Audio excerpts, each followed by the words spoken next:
We're there. The phone told me so. Isn't it great when their little box tells you things and you go, aha! Awesome. Hello. I love it. That's not there yet. All All right, right so there. switch Go, it back. don't do that again. Okay, do it again. Yep, there we go. there you go. Zoop, zoop. There we go. All right. Ta-da! We're watching ourselves. Hello, happy Thursday, and welcome to the Velveteen Lounge. That's us. All right. It is Okay. awesome. Nope, there we go. All right. Right stuff. Settings look good for once. How about that? There Over you go. here. Let's go find ourselves. Let's go find ourselves. Let's go find ourselves. I know, or I'll be behind the bar. I've got to be alone to get myself together. Oh boy! There we go. Wow. Ping. Here we are. We have one person, two people watching. Awesome. Love it. Andrew, hi. Hey there. Thank you for joining us. And Mom, hi. Hey. All right, we got people here. It's a party. Hot stuff. And Luann, hi. Thanks so much for joining. Happy Much better. Thursday. My settings just looked terrible. And I'm choking about it. So if yours do, remember just to go to the little cog there and just switch yourself to like at least 720 or 1080 and that should clear up. And if you have captions going on, Hi, Lisa and Errol. I would kill that. Unless you like, get highly entertained by such things, it's up to you. So, You know, it might be fun to watch the closed captions for a minute or two, but then I think it gets kind of boring. the joke might get kind of old, but Thank you, some little Luann. things about that. Yep. Hey there. So, this evening, Lisa's request, actually, we have a glassware tutorial. But Yes. it'll be a fun tutorial, I hope. There'll be much learning. Hopefully it won't be a boring tutorial, because that's not not ever good. So. And don't forget there will be a quiz. So might be time to start with a cocktail. We're here. We're 3 minutes into it. You must be happy dry. hour. So I know. Gotta tell you, if you're watching on YouTube and you'd like to comment, please chime right in. And people on Facebook, well, they just don't write in because that's the way people on Facebook are. That's the way people on Facebook are. I know I can count on you. I need. Hey there, please. Demetra. Hey there, Satellite and Demetra. Hello, So welcome. glad to see you both. Check time. Well, let's grab you something. So, for my first drink, I am going to start with something in a cocktail glass. That sounds like a Of pretty good way to course, start. it's my favorite type of drink in an up glass. But She likes we call them cocktail glasses. she likes sours, and she likes them up. Now This one actually isn't a sour. It's not though. a sour, believe it or not. Believe it or not, I'm making a drink that doesn't have lime juice Well, you do for like, my first one. You do like the vermouth classics, by which I mean things that mix with vermouth. Oh, okay, So- Satellite. We're grabbing our cocktail glasses, our cocktail up glasses. glasses Yes. first. Yeah. So, this is, if you don't have sour cherry cordial, just use sweet vermouth like you normally would. But this is my rye Manhattan. My rock. Her rock. No, it's I was calling it Kelly's Own Kelly's Own. Rye I like that. Manhattan. Kelly's Own. But I use That's what she likes. oh, Demetra, thank you. I'm gonna grab the rye. 2 ounces of rye. Using the Rebel Yell. Now, like a lot of ryes, this is actually coming out at 90 proof. So bear that in mind while you pour. Some would say, oh great, I'm getting a little more kick. Well, yes you are, about 10 proof. I'm ready. It's been a day. I'm ready. So, If you saw Tuesday's video, you know that we're in the early stages of fixing up our attic, but it's already fun. you saw the video, you might say, wow, there's certain sort of a train wreck going on there. There's less stuff in the attic now, though. But there are fewer things happening. Stuff's gone. And we got rid of a bed. What can I tell you? That Yes. was some kind of awesome. Oh my gosh. The awesome Meg actually volunteered to grab it because she said, you know, I could use one of those. And I thought, well, the price is right. And she very graciously came to us and put it on her car and she's driving it away. So, Godspeed to you. So for my rye Manhattan, which isn't really, it's sort of it's Manhattan-esque. 2 ounces of rye. I used a ½ ounce of sour cherry liqueur. If you happen to have a sour cherry liqueur, there's a lot of great things like Polish fruit liqueurs. Like I think Wisniak is a brand. And then That's actually fairly commonly found. That would be very good because they're very fresh flavors. 2 dashes of Angostura bitters. Uh-huh. And then I'm going to shake with ice. That means you need some ice. I do. Not standing in a ceremony here, you know. I could grab a scoop, but why? But why? And here you go. Thank you. And if you don't mind handing me a cocktail glass. Not at all. Thank you. I have one of those right here. Back I had too. Straight into a cocktail glass. Cocktail glass. Thank you. There we go. That's a little flatty because it's a little frozen. It's been in the freezer. In the freezer, so this is more of a hockey puck Okay. right now. Air hockey. Thank you. Straight into a cocktail Straight glass. into a cocktail glass. And that fits. Actually, it's slightly large for that glass, but you like the bonus bit. So hello. Normally I would garnish it with a cherry, but I just ate, and I don't actually want a cherry.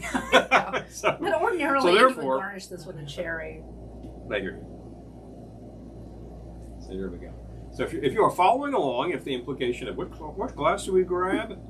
Grab yourself a cocktail glass and mix yourself a Manhattan. This is our first of the evening. I think the traditional Manhattan, like the way back when from the Manhattan Club, from whence it gets its name, would have been rye. Now, around that time, of course, that would have been maybe the 1880s. This is when vermouth starts getting used in drinks a lot, and you also get the martini kicking around at the same time. Yep. I think that is also ascribed to a lot of places, but I believe New York can make a really solid claim to it.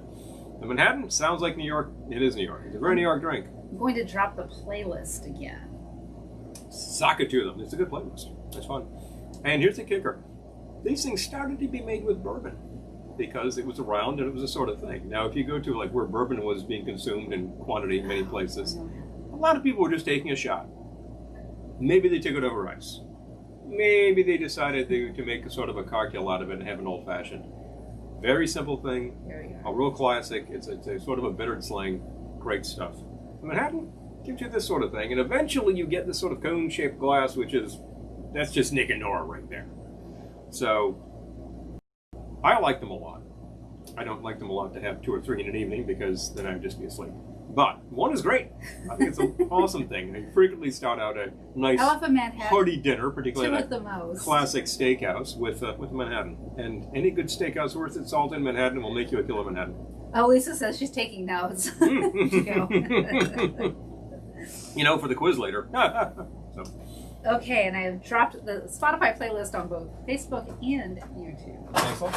Grab it, folks. Grab All it, right, folks. so there it is. Because this ice is it's a little crushed. So it'll make my life a little easier when I make something. All right. But that's a classic thing to do in a cocktail such like this. You will frequently see this referred to as a martini glass. Well, you would take a martini in that glass, absolutely, without question. 2 at the most. 2 at the most. 3 olives, though. That's a good idea, please. I assume you 4 are olives for the all host. well versed on your cocktail poetry and know of what I speak.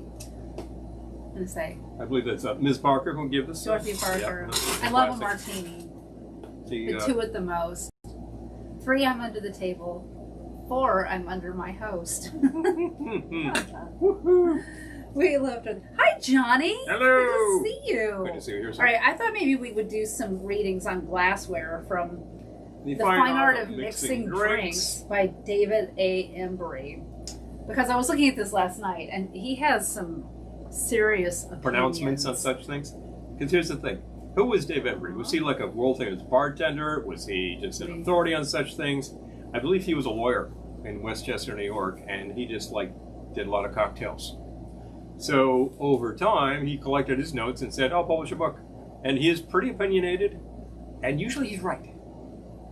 Now, I'm not going to say that well, you got to take this guy's word as gospel. But when he talks about what to put in and the proportions in particular, he will talk about how you can ruin a drink by getting it wrong. And you're like, it's not that great. But if you really follow some simple guidelines, you nail it every time. And honestly, I've taken a few of his recommendations, and that's the way we make a sidecar or that type of sour. Always works. Always works. So. Okay. So. A reading from The Fine Art of Mixing Drinks. A reading from And let your cocktail glasses be made of glass. They may be either expensive crystal from Plumbers or Steubens, or they may be the 5 and 10 cent variety from Woolworths, but be sure they are glass. And that's in italics.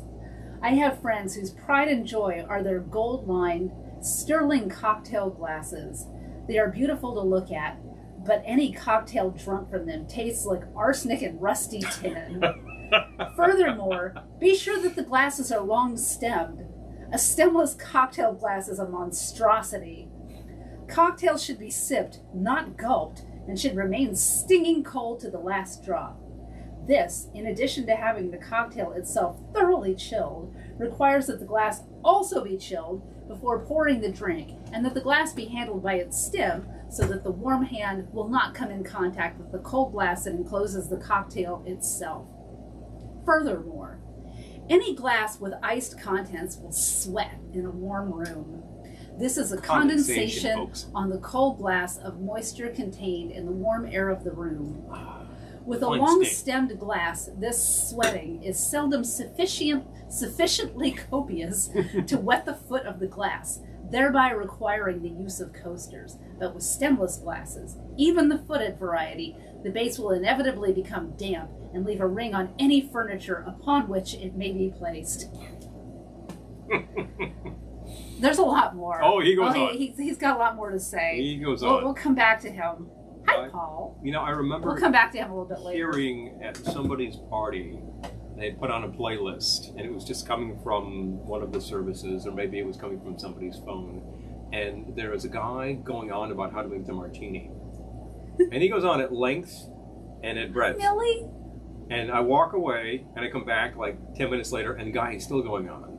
And I walk away and come back 15 minutes later, and he's still going on. I'm like, how much do you need to know to make a 2-ingredient drink? Use the right proportions, get it really cold, shake it hard, pour it in the glass. That's it. Olive or twist. Your choice. Put a pearl onion in, it's a Gibson. Boom. It's not that much. No. It's just crazy. I have to actually find this because it was hilarious.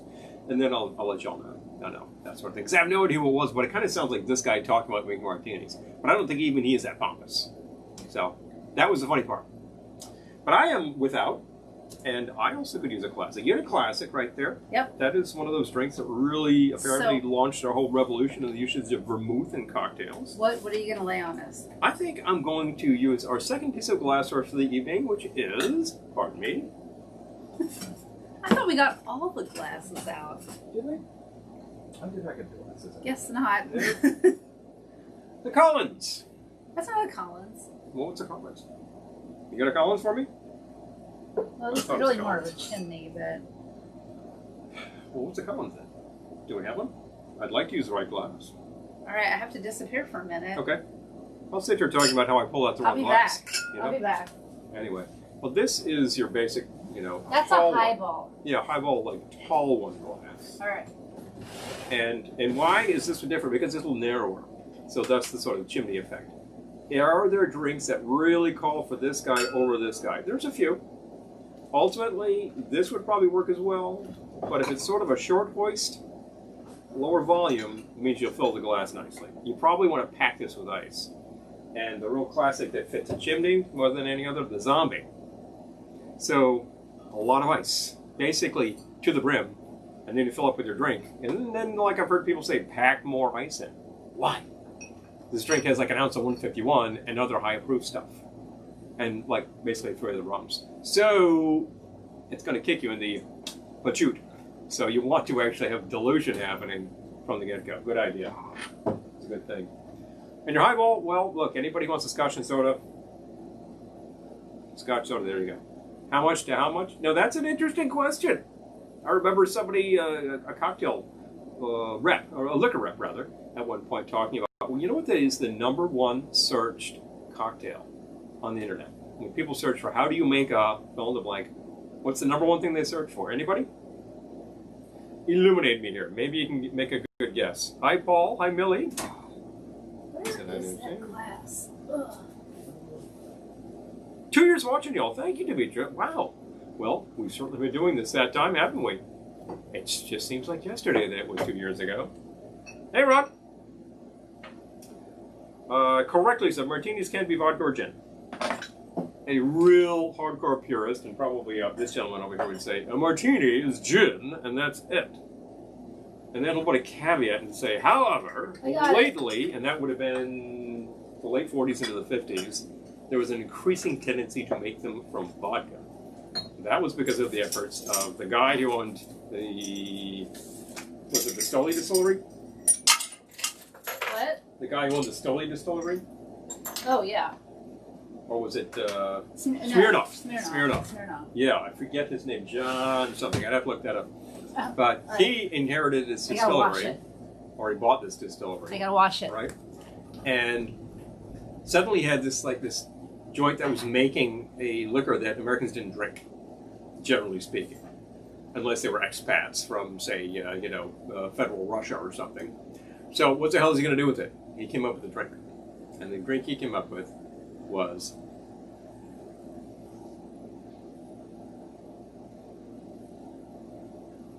it's actually, I'm spacing it right now. Wow, how embarrassing. Here I am on there solo and I can't even remember the drink. But Moscow Mule.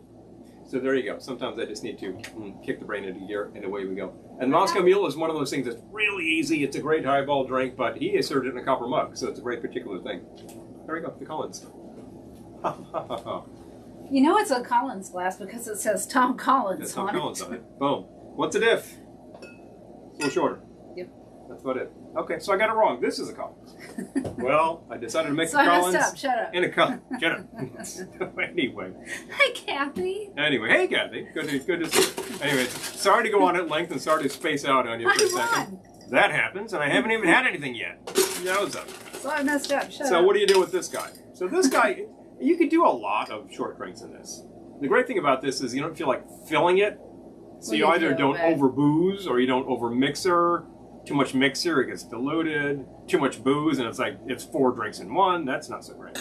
But really, kind of pack that with ice. Are you making an actual Tom Collins? Make an actual Tom Collins. Right. Now, I suppose there are some formulas of this that probably call for the old lime wheel. I don't think I cut any, so you do you. That's really not a bad idea. A little decor is good. A little bit of that fresh lime peel going there. Excellent idea. But basically, this is one of those things that's 2 ingredients, more or less. More or less. More or less. And do we have the pony in the shop? That's right here. Right there. Oh, I'll put that there as a spare. I made it handy. I like the copper very much. This is one of those where I would actually use a shot, 1.5. And it's a gin drink. Now, if what you have is London Dry, that'll make a perfectly fine Collins. The drink was originally made with Old Tom gin, which I happen to have here. And it's a little dusty too. Wow. I'll tell you how I learned Pay no attention to that. In bartending school. What goes into a Tom Collins, how you remember. How do you remember? The little saying went, Tom likes gin. So gin in your Tom Collins. Tom likes gin. Tom likes gin. 1.5 ounces of the gin. I would pour that right over there. This is a built-in glass, which is what I'm doing. So there we go. A lot of ice. 1.5 on that. What's the difference? What's the deal with the Old Tom gin? This is a very Victorian sort of idea. It's sweetened a little. So there's a little bit of sweetener in it already, which means I don't have to add that. Now, since it's going to be a little sweet, therefore, I am going to... This is lime? That is lime. I'm going to add some lime. So I will add 1/2 ounce of lime. Not a huge hit, but enough. And then I did bring this over. I'm going to fill with seltzer. I happen to have ginger seltzer, and I thought that would add a nice flavor and complement what's happening in there nicely. Also, I think we're out of plain seltzer. No, we're not. We're not? Nope. Oh, well, I like this anyway. There we go. You need a straw. Retrieve me a straw, please. Yep. One thing I didn't get. You know what? Also, the Tom Collins glass. I'm going to get all of the straws because we will be needing them. We will be needing them. So. And then, of course, your straw is your stir stick. If you have a separate stir stick, that's not a bad idea. In fact, want to decorate. I want one of these fun ones in this color. This little sort of like daisy pattern. And boom, the Tom Collins. All right. I haven't had a Tom Collins in years. That is right. Let's see what I think. And ask for one more thing. It's very close to a gin and tonic. It's very close to a gin and tonic. But it doesn't have the tonic water. What's interesting about this is that's just the flavors of the gin. Hi, Julie plus, and Amy. Plus the seltzer. Hello, hello. Hello. Did you retrieve for me? Sure. Those Earl Grey bitters. Oh, yeah. At this stage, I would like to add some bitters. Now, you could add your classic Angostura and get like a very specific old-fashioned bitter hit. It's great in Manhattan. That's exactly. Oh, Thomas, hi. Oh, making one Thomas. along with us. Great. Thank you. Well, That's fabulous. Straw, no straw. Yep. You do you. I don't care. Exactly. There's a lot of ice in here, so I happen to like a straw with it. But I would certainly take it with that. It's hidden. Yep. You can't see it. But I would also throw orange bitters in here, and that would add a nice little thing. And it's like adding a twist. So if you actually had a bit of peel to throw in, that would work. Julie, have fun. I wish Hey. we were going to be there too. Oh, yeah. Yeah, well, please. Take pics, send pics. Gotta see them. A&W, all that kind of stuff. Time. Tasty Freeze. And that would be Friday, which means that that's the... Isn't that the day for the Dole Whip? Or is that Thursday? Dole Whip. What day did we go? Over at Martha's. Martha's Dandy Cream. I think it was Thursday. Thursday? I don't remember. Call Martha's. Because they're serving Dole Whip some days. And if you do go, get the twist. The one that Hi, has Sandy and the Cherry. classic and then the mango. Yeah, that's Bill good. says, you mentioned scotch and soda. Back in the 70s, we went to see the Manhattan transfer of the Hungry The Eye Hungry in San Eye. Francisco. Yes, they sang this song. Scotching with the I soda. love it. I'm going to have to Boom, look boom. for that one Hello. for future playlists. You know, Bill, this is funny. This is the second day in the row that I've seen the term the Hungry Eye. This is the kind of place that circa 1963 you would have seen the Kingston Trio. Or like the Smothers Brothers. Or maybe the Wayfarers, that kind of thing. It was a folky joint. So it came up somewhere, and like 2 days in a row, it's like, what's with the Hungry Eye? Funny business. So anyway, I'm going to add some of, because we happen to have these, the 1821 bitters. These are the Earl Grey bitters, as a matter of fact. We've been using these a lot, and we're about halfway down. So Wow. I guess I need to get some more. So that's a good, like, square worth of those. You could add 2 or 3 drops and be fine. Thank you, Ron. I frequently like to let these hang a bit, and then you get this little slick happening Hi, there. Marcy. And give it a bit of a shake, and it goes. Yeah, try that now. Great. Slight Get rid of difference. that, please. It offends. Thank you. Well, it's empty. Goodbye. Well, that was. Oh, yeah. Thank you That's very really much. good. Yeah. Mm-hmm. It's really good. So look, the great thing about this kind of thing is it's going to last you a while. Your base, all of your alcohol is 1.5 ounces. Oh, Julie says lemon and Anti-proof. raspberry tomorrow. Ah, Gotcha. gotcha. Well, that's Yeah. excellent. I mean, all their flavors are good. I took a picture of their like insane flavor wall. I'm like, I could just be here every week for the entire summer trying different We things. have had other flavors of the Dole Whip We there. The classic Dole Whip is great. If you want to like add a shot to that, that's fun. If you want to make that a topper float on top of your Mai Tai, that's a fun idea. Just a little word to the wise. Because it really complements the rest of the Mai Tai very well. I know Mai Tai purists are like, we don't put pineapple in. I'm like, you'd probably like this pineapple. So anyway. I'm just saying that a Mai Tai with a Dole Whip float is a very, very good thing. It's kind of fun. And of course, it keeps things very cold, which is part of the deal. Mr. Should Embry do would another agree. reading. Reading from the book of glassware. What else does Mr. Embry have to say about how you're using glassware Let's see. wrong? Well, there's so much here that Oh, it just goes on.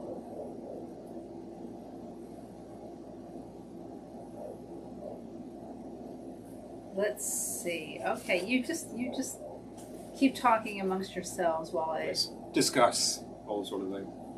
So again, like, this is great because you're going to nurse this for a while. So it's a good thing to have at a party. You're not going to slug this down and then say, "I'll like another Manhattan, please." And then before you know it, you're like, it would take a while for you to have another one of these. It's actually a great idea, in my opinion, to start with here we go. a cocktail type item and then switch to a tall type item, and this slows you down. So. Okay. One other glass of this type that I might also mention in passing is the Zombie Glass. Since the Zombie will taste just as good or just as atrocious in one glass or another, And since I trust you will serve this drink, if at all, only on rare occasions and as a curiosity, I suggest that you fall back on the good old Collins glass rather than invest in the specialty glass for this much over-advertised liquid hash.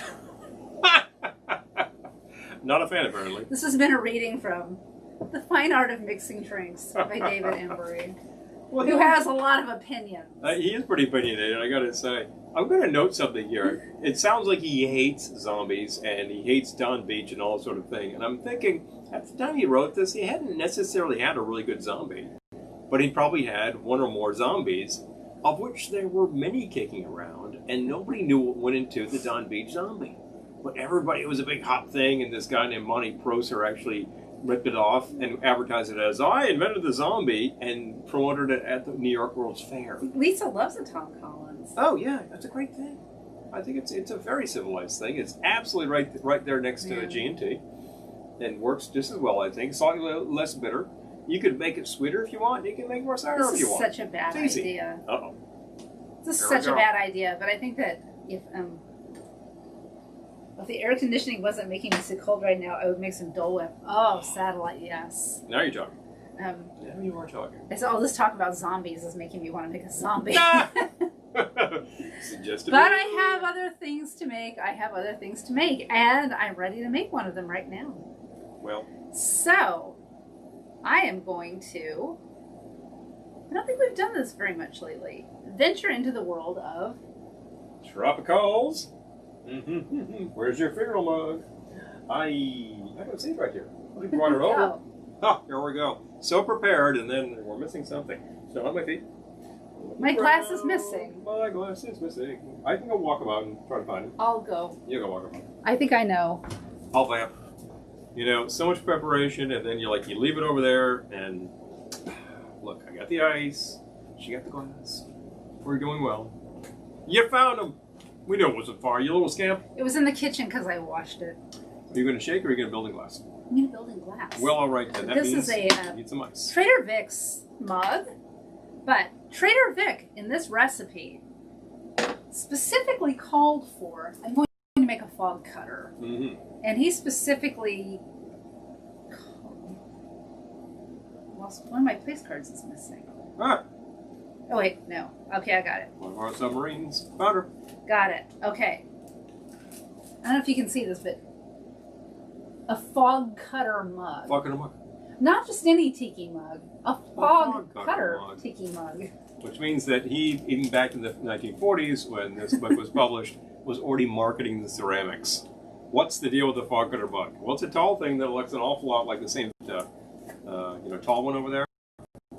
Like either a Collins or just, if you hadn't guessed, this one is from Bartender's Guide by Trader Vic. The difference here is that you got that sort of taper. Yes. Of the mug, and of course it's figure roll. You get the big ceramic. So there's your fog cutter. That's used for a lot of things at Trader Vic's. Oh, but certainly a fog cutter will go in. Bill knows a couple of members of the Kingston Trio. Oh, Glen Yarborough. So. There's a name you haven't heard too much about in about the past 50 years. Okay. Well, about the past 40 years anyway. But in the 60s... Oh, I am shaking. I'm sorry. I apologize. He probably released 20 albums. It was all over the place, and he was a songwriter. Kind of like Bob Lind. You remember that name? Who had like one hit, which was actually a really terrible song. But he wrote some really good songs, too. So... All right. I am shaking, after all. Well, how about that? If you don't mind. So I will ice your tin, Thank you. What I will do. We're going to run out of ice. That's why we have box ice. So to make the fog cutter, I'm going to begin with 2 ounces of light rum. You going to shake it more? Yes. Okay. There you go. This calls for Puerto Rican rum. We don't actually have Puerto Rican rum, so I'm using Persian. Well, Vic, in his book, meant a light rum of good quality, and that fits the bill. Yep. Because Puerto Rican rum 2 ounces. was imitative of Cuban rum, and Cuban rum at the time meant this. Exactly. Why is that so spectacular? Because back in the 19th century, when Facundo Bacardi was starting to make rum, a lot of rum was pretty rambunctious. And then pretty gnarly. 1 ounce of brandy. He innovated a rum that was clear and was lacking some really nasty flavors. So that was it, Cuban rum. I like my rum to lack nasty flavors. Yeah, seriously. Well, a lot of liquor out there might have nasty flavors. I can name a few, which I will not. So, 2 ounces of the light rum, 1 ounce brandy, a ½ ounce gin. I know this is going to sound very strange, but it's a good drink. It's a gin tropical. It's an unusual combination. He was of really liquors, working with a lot of things that were behind the bar and trying to make it work like a nice, tall, tropic drink. And he did. He does. I happen to really like gin tropicals. There are a few really great ones, and this is one of them. Okay, if you want to go back to comments, you can. All right. Okay, you got it? So. You get the OJ now? Yes. Okay, here we go. 1 ounce of orange juice.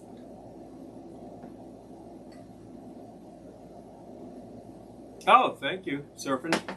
She actually put together a playlist for you. Yeah, I think you had some shaking all over. Okay. That's the fun part of it the calls fun for part. 2 ounces of fresh lemon juice. I only have lime, so I'm using lime. It'll work. I personally find them pretty interchangeable. The Mixo people will disagree with me, and I think, you know what? You mix great cocktails, and so do I. So, I do say so. do you need the funk? Well, it depends what you're doing. If you're actually making, say, a Navy grog, I would use a much funkier rum. And there are some seriously funky things out there I can name. ½ ounce orgeat. Dr. Bird being one. Yep. ½ ounce orgeat. Orgeat. We make orgeat. This is the orgeat we make. Okay, so easily done. I'm going to shake this with ice. Mm-hmm.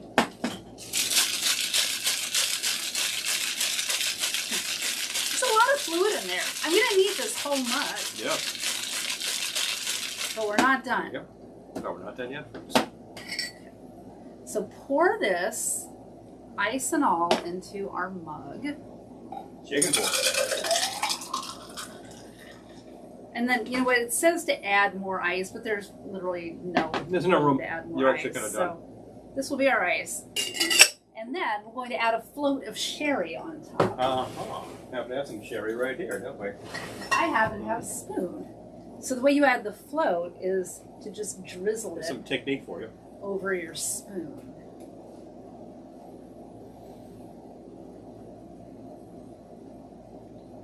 Being so careful, it's not coming out. Being too careful, exactly. Now I have to pay royalties to Miss Simon's estate.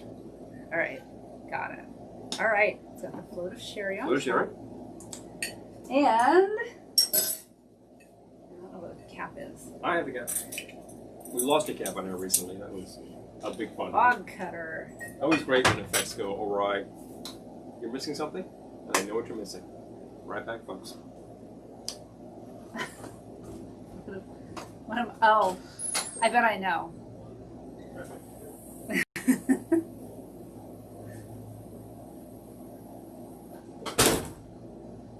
All right. I knew it. A swizzle stick. Fits a fog cutter better than a swizzle stick, and in this case, a Trader Vic's swizzle stick. How about the paddle? And it goes. Paddle my drink. Paddle over. And there you go. That's a big swizz. Yum.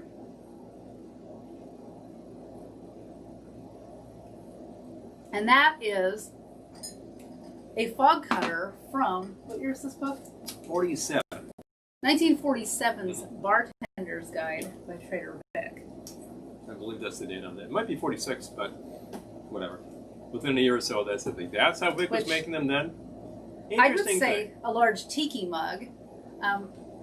That book actually said a fog cutter mug. So speaking of your glassware tutorials, but I think you could get away with any tall tiki mug. If you want to make this, apparently you're going to have to buy 4 of these from Trader Vic's. And right now you can get some pretty good deals, so check out TraderVics.com because there's a lot of specials happening. Oh my gosh, Yeah. says a few years ago I went to a Japanese restaurant and asked for a zombie since I've never had one. And the bartender looked at me and said, "This drink has a lot of alcohol in it," and suggested another tiki drink. I ended up just getting a Mai Tai. Oh, jeez. There are places I could recommend where you will get a zombie according to a really good way to make a zombie. These days everybody knows how to do it because Jeff Berry figured it out. And most places serving a reputable zombie are doing a Don Beach zombie. Now here's the thing though. They're doing the so-called 1934 formula. This is great. It's a great drink, etc. This is supposedly the original. But Don kept screwing around with his formulas forever because he just couldn't stop tinkering. And there are at least 2 others kicking around out there that are, I think, equally good. So one that's credited to 1950 and one from 1956, just because that's when they appeared at various places. I happen to like the 1956 version a lot. And maybe it's because it's got a little bit of maraschino in it. It's also like the most complicated of them, and it's a pain in the neck. But I will make them from time to time because they're fun. Yes. She likes the 1950 formula, which is actually very easy. I like them all. Yep. I like them all. It's a good reason to have cinnamon syrup around, and once you do that, you have to find other cinnamon syrup drinks because suddenly you've got cinnamon syrup for one thing, but you know, you could also make a jet pilot. Now that's a fun thing too. And we could do that, but I am getting low, so I think it's time for me to move on to something else. All right. How about that? Yes, we're getting to the drink, so I might as well just take this for hydration. Because there's no actual liquor left. Oh, there's no liquor left in there. And boom. For our second trick of the evening, I was thinking, how about a glass which many of you are familiar with from attending tropical events, tiki parties, things like that. Everybody likes to make a double old-fashioned glass. Now, why is this a double old-fashioned glass? Because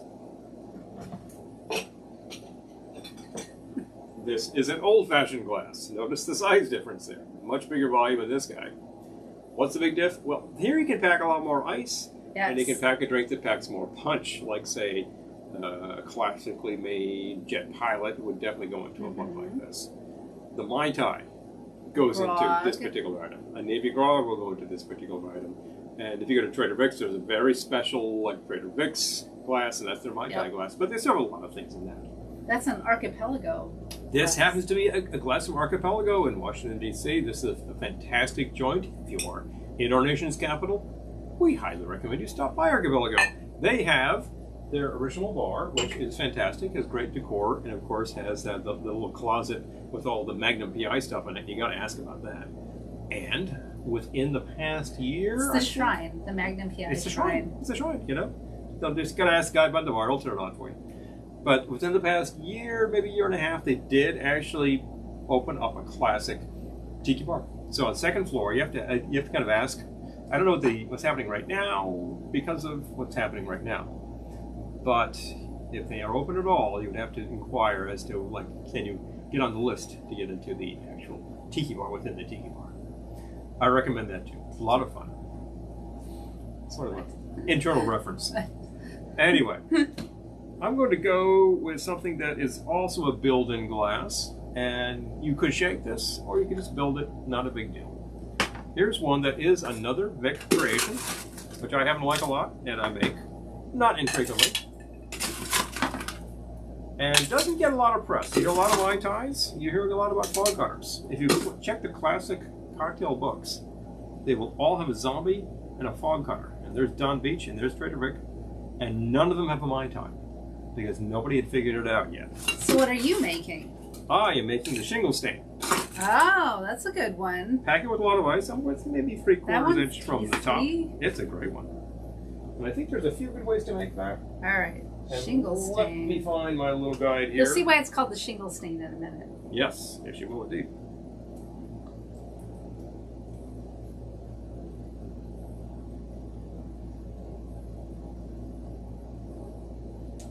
Oh, Amy didn't. You know what? It's not even a room. It's not even a Magnum PI room. It's more like a Magnum PI closet.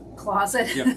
They'll unlock it for you so you can see it, but there's a little shrine to Magnum. Yeah, you just open it up and you look in and you see all the Magnum PI stuff. I used to watch the show. It's a fun show.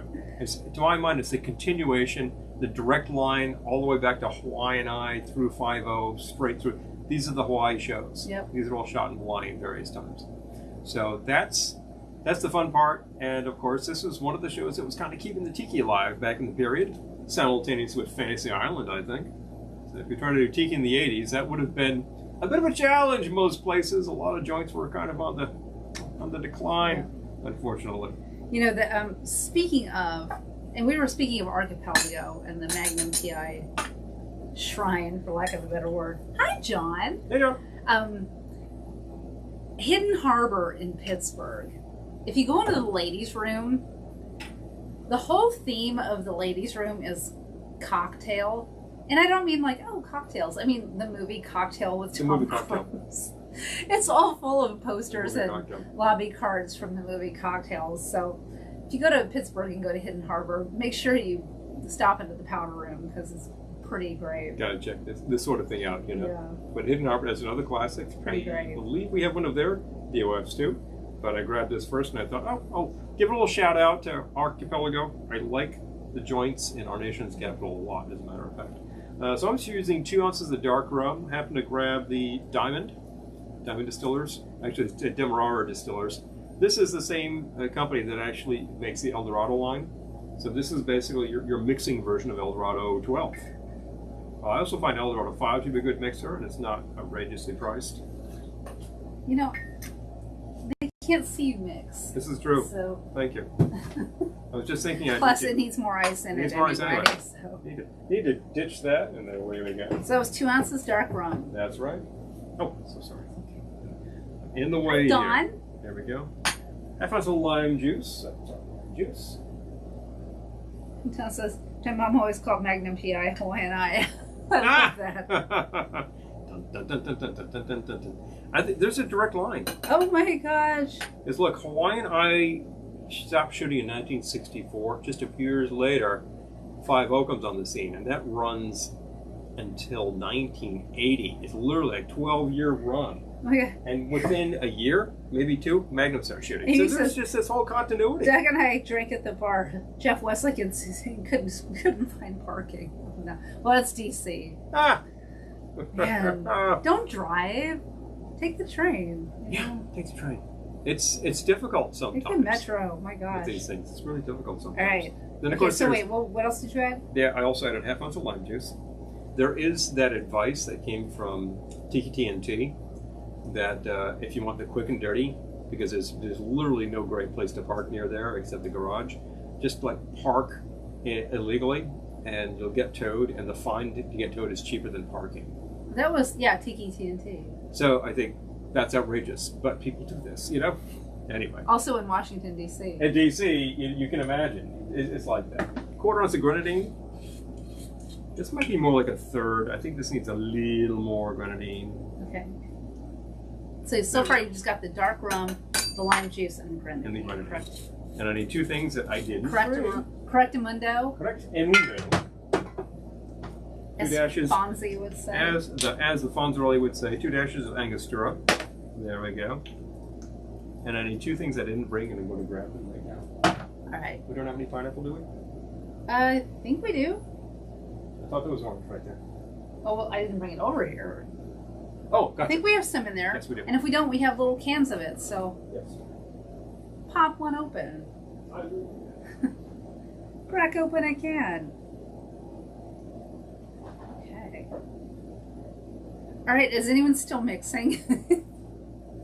Or is it just us? So what glasses do you have in your home bars? Because I know everyone does not have everything. You have what you drink from. So if you like tiki drinks, you have tiki mugs. If you like martinis, you have cocktail glasses. So I'm just curious what you have in your bar. What's in your collection? Okay, so this is 1.5 cranberry juice. I'm going to turn this baby over.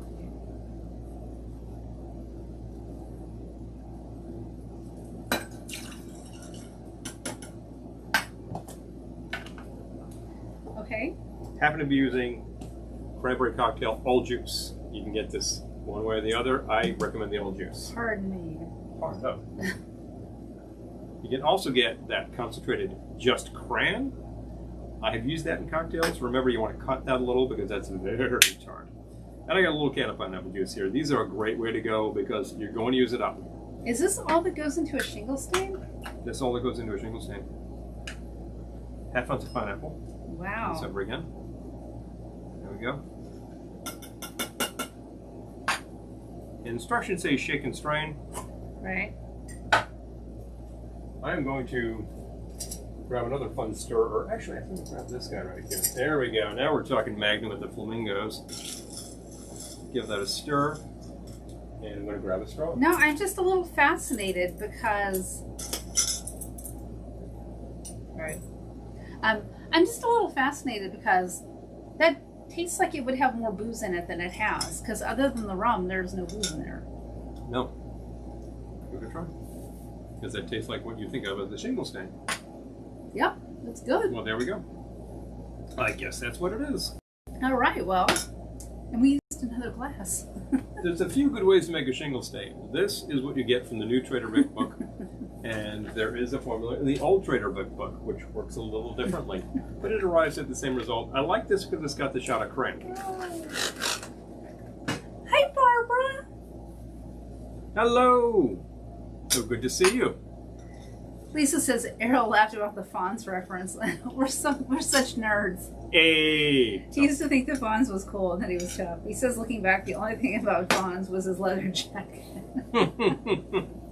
And you remember in the first season of the show, he wasn't allowed to wear the leather jacket. Right. So he was usually skulking around in that gray windbreaker. Yeah, he had a windbreaker. That was the thing. And it's really, really funny that the trademark garment wasn't even there. You know? Yeah, I mean, like, really, he was kind of a scrawny guy, but he had the motorcycle. He had the motorcycle and the windbreaker. That's it. Tough guy. Of course, you understand why the Fonz always said A was because he was on ABC. Lisa says, we have the Soho glasses and both Velveteen Lounge glasses. Thank you. Thank you. Appreciate Aww. it. Wow, it's the collection. Hey. You see, if the show had been on NBC, he would have said N. He stole that. I know. Actually took that out of directly from Mr. Winkler, so straight from the horse. Okay, so Don says wine glass, beer glass, rocks glass, Mai Tai glass, shot glass. That's 5 glasses. Okay. Wow, that's impressive, Don. Amy says shingle stain. Never heard of it. Well, where did we start making that? probably I just picked it up off of the new Trader Vic book. There's the I think party it book. is in the latest Trader Vic's book. I highly recommend the party book. It has all the drinks that you want to make.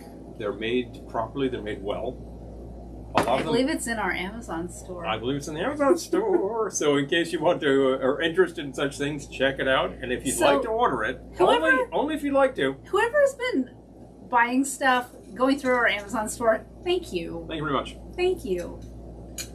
We really appreciate that. It goes much appreciated. You don't have to buy anything that's in our Amazon store, but if you start your Amazon shopping trip in our store, from our store, and then go buy other things, and you don't even buy anything from our store, we still get a cut. So it helps. If you've been doing that, thank you, because I saw someone's been doing that, and we appreciate it. Every little bit, this is how we make the show happen. Exactly. And here's the kicker. It's not like they raise the prices so that we get a bigger cut. It's exactly the same old prices. Amazon prices. We get a little bit out of it. It's a small percentage. But here's the other kicker. If you start at our store and you're like, well, I'm really just here to buy something else, start at our store. We still get the credit. So that's the thing. Like, if you just enter your shopping trip through our store, you don't have to buy anything from us. No. So Doug, the next time you decide to buy like a refrigerator, maybe start at our store. If you're thinking of buying any high-end items from Amazon, we'd appreciate it if you started your shopping trip from our store. You don't have to buy anything from our store. Not to buy anything. But if you start there, we get a little something. That's kind of nice, And you don't pay any more. It's the same old, same old. Exactly. So. It's funny, but it's true. But it's true. It's true. It's true. This is how these things are done. Oh my gosh. Big volcano bowl, yeah. Well, the red Solo cup has its place. There are some who argue it doesn't. I've also seen the red Solo cup on a stem, which is pretty hilarious. And then there's a shot size, which is actually pretty reasonable. The stemmed Solo cup is hilarious. The major problem I have with the red Solo cup is that the major thing you want to put in there is beer. So if you're doing cocktails at a party and you have like a pitcher, somebody will grab the pitcher and fill it up, and then they're drinking 4 cocktails, and then they're all hammered. This is kind of a problem. This is not theoretical. We've seen this happen. We've seen it happen, for real. People take a big old red Solo cup and go like... Duke, duke, duke, duke, duke, duke. I'm like, okay, I'm well, like a that's all rum the runner punch. or something. We're like, oh god. Ugh. Rum runner is high octane. Made properly. And then they end don't up make it just properly. passed out on the stairs. And I think, okay. Hi, Brent. Hey. Good to see you. Portland is checking in. Yay. I love it. Portland used to have a Trader Vic's, I believe, and does not anymore. Wah. We're not here to focus on I'm the not negative. focusing on the negative. I'm focusing on the shingle stain, which is a Trader Vic drink, which I'm enjoying right now. We're both enjoying Trader Vic's. So Amy hasn't heard of this. We just made this, and this was 2 ounces of dark rum, ½ ounce of lime. Here we go. Quarter ounce of grenadine, 2 dash Angostura, a shot of cranberry juice, ½ ounce pineapple. Did you say cranberry juice? I say cranberry juice, not use. There is no utes. Cranberry juice. And you Pineapple juice. build that over ice in the old double old fashioned, or you shake and pour, whatever. You know what Trader Vic would do? That is, you know what Trader Vic's would do. Their bartenders would build that in here, and then go to this thing and just give it a buzz for 2 seconds. The drink mixer. It's not a shake machine. Well, it is a shake machine. It's a shake machine. It's not like a Blendor, as much as it's one of those things that makes milkshakes. That's a great way to go too. Oh yeah, champagne sausage for sure. We do use those. You know, Ryan, I don't think it's cheating. Nope. I think that a lot of cocktails originally were using champagne glasses because that's what was available and it was fancy. If you watch the early Thin Man movies, you see a lot of that. And if you look at early cocktail guides, it's a while before you see that conical glass, that iconic conical glass appear, which might have originally been an egg cup or something. But the champagne saucer has been around for a long time. Exactly. And you could serve champagne in it. You could serve champagne cocktails in it. You could serve Manhattans in it. It's a great way to go. You know, we will use those about as much as we will use flutes. They're a good thing. Is it time for another reading? Perhaps it is. All right. We haven't had enough readings from Embry tonight. Excuse me. Preheat oven too. I've got to find a good section though.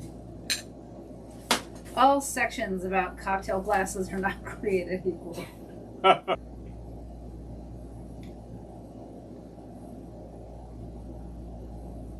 Simple fact of life here.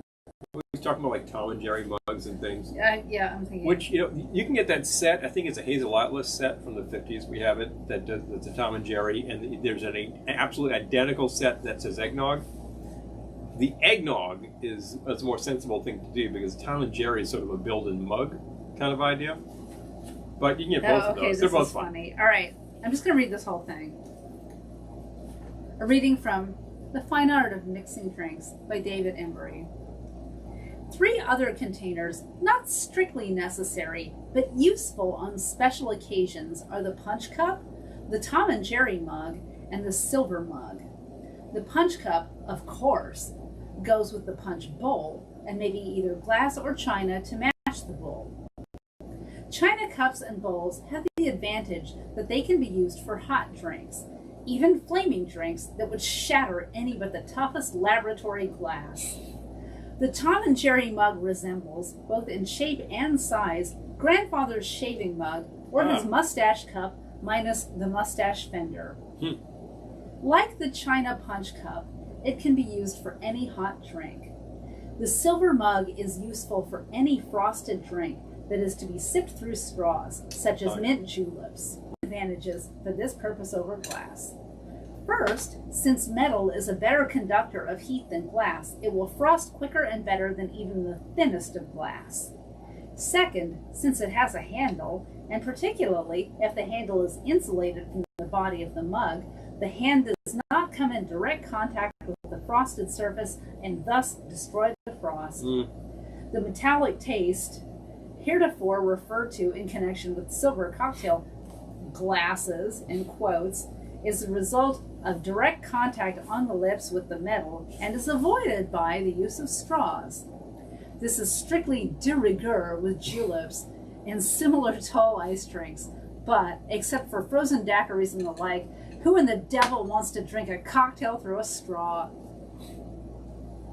Let me get back to my straw. Get to my straw cocktail. Yeah. Well, this is technically not a cocktail, and now there's this, so this is perfectly reasonable. And besides, if I didn't have the straw, I'd be fighting back all that ice because this is a drink built over a lot of ice. He has a lot of opinions, David Embry. He does. He's going to tell you about them.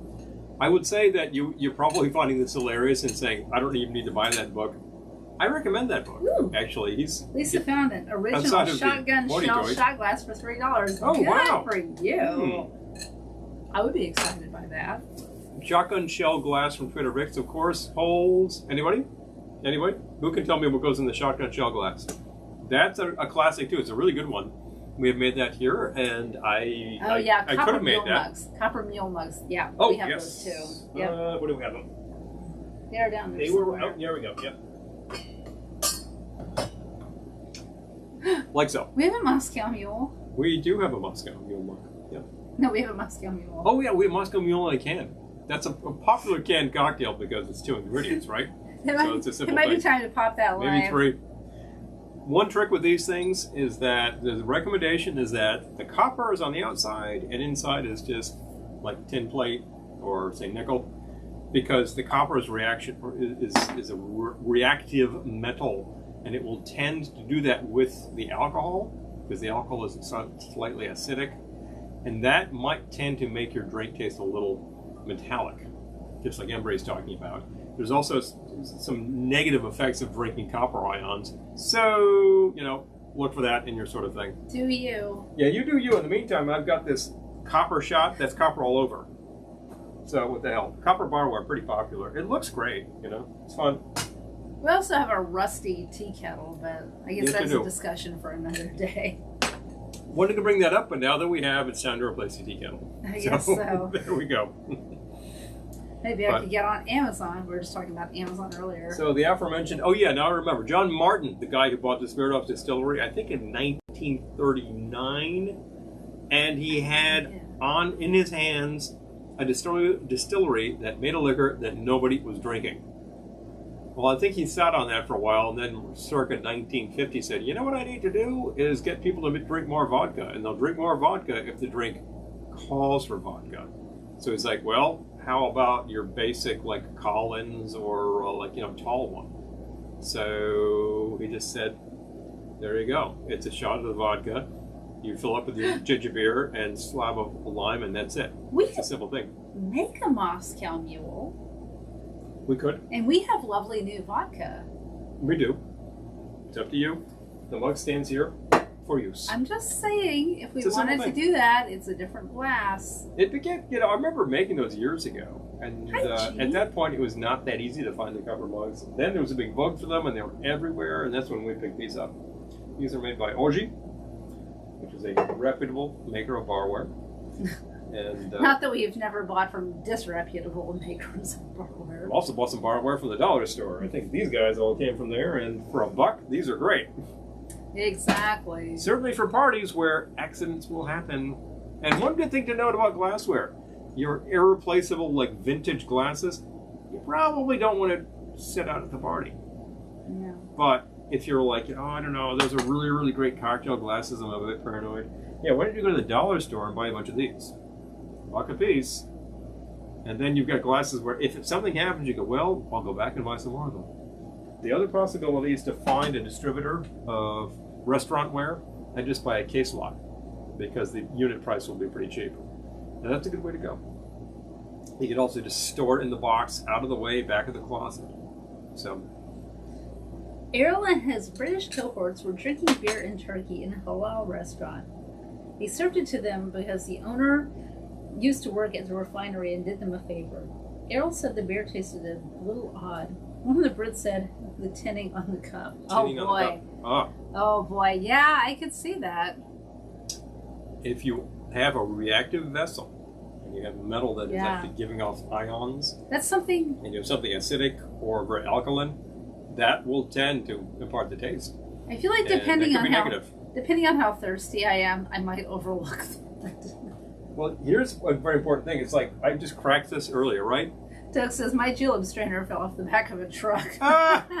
Well, speaking of disreputable. We have a lot of mint. We have a whole lot of mint. Speaking of juleps. Juleps. We don't have the julep mug, though. That special little, silver cup, blah, blah, blah. Here's the thing. This Hi, is Mary. an acidic juice, right? And I just cracked the can. So now we've got exposed steel in there. That's going to start reacting and make this taste pretty terrible. So this needs to be poured into another container. Sometimes I just pour it into one of those like soup containers with a lid. When we don't think we're going to finish one of those little cans, we pour it into some Melmac or something because, Just get it out of there. Either something in the fridge. Something with a lid is a good idea in the fridge. Have had a few accidents with juices uncovered in the fridge. I don't want to talk about it. I just did. Yeah. Anyway. Mint juleps. That is a big thing, and there's a lot of argument about how to make them properly. I think you can find a couple of really reputable bar guys that will tell you exactly what to do with that. I will confess that I have had them, and the appropriate day to have them is Derby Day, and I'm not a huge fan. It's just sort of like minted gin with a little bit of sweetness. It's a simple thing. It's sort of just like an old fashioned bourbon. Oh, I'm sorry. I'm thinking whiskey, but definitely bourbon. Bourbon. Yeah, I'm just rambling on, and we've been mixing with 5 different liquors this evening, and it's on the brain. I got to tell you. Mint julep equals bourbon. Yeah, it does. Absolutely. Got that wrong, folks. I can admit it. But it's just... But that's okay, because I had a brilliant idea. So, lay it on us. Next week. Okay. Mm-hmm. Mint. Mint. I think it'll be mint week. Mint and drinks. Well, mojitos, mint juleps, Mai Tais, etc. Cubic Cooler. There are a lot of drinks that use mint as decor. And we can find a movie or something to tie it into so it's more hilarious. I think that can happen very easily. Yes. And you can certainly find a great lineup on the old Spotify playlist. Mint week. Mint week. Well, it's going to be mint week. We have a lot of it out there. We have a lot of mint. It's growing in the greenhouse and it's growing in the yard, and we can't escape the mint. So I think we should not escape the mint. We should use it. So what the heck? I've just been talking about how I don't really like the mint. I don't like juleps much. I think next week I will make one. So there. Well, you can always make a mojito if you don't like mint julep. Yeah. Mojito's kind of like a rum julep. It really all works the same way. We need to plug in. Yes, we do. Let's do that. So, Paul's going to plug us in while I think about...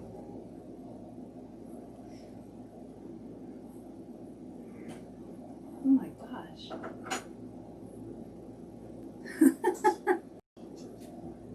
I'm just reading the comments. This is great. yeah, oh please. Absolutely. What's happening? I'm just going to let you read for yourself. I will do so. All right, so... Definitely. So, is it time for you to move on to another? Or move on to another? Another glass. Another glass to feature. Another vodka stinger. I'll drink to that. If you get that reference, Amy says, great, I have so much mint. Oh, boy. Awesome. Okay. That's next week. We gotta find some movie or TV thingy to tie it in. I think we could tie in quite easily. By the way, the unsung hero throughout this entire has been this fun little shot glass, the double-sided metal jigger. This guy happens to have, in fact, a jigger, 1.5 ounces, and a pony, 1 ounce. This is my favorite because so many drinks are 2 ounces, so here you go, 2 ounces, 1, and then many will actually call for the shot, 1.5. So it's great to have one that's got those 2 measures right there. So, what do we have left to do? In terms of glassware? We've collected ideas. Oh yes, I know. Well, there's this guy, and I was definitely going to move on to this guy. Which guy? Oh, okay, so you're doing that one. Yeah. So, in fact, I grow kind of low, so I could move it on. All right. Okay. So first things first, could you pass me the bucket, and you pass me the hyacinth bouquet. Bring me a bucket. I will be glad to fill it. With ice. Okay. All right. I have my next glass chosen.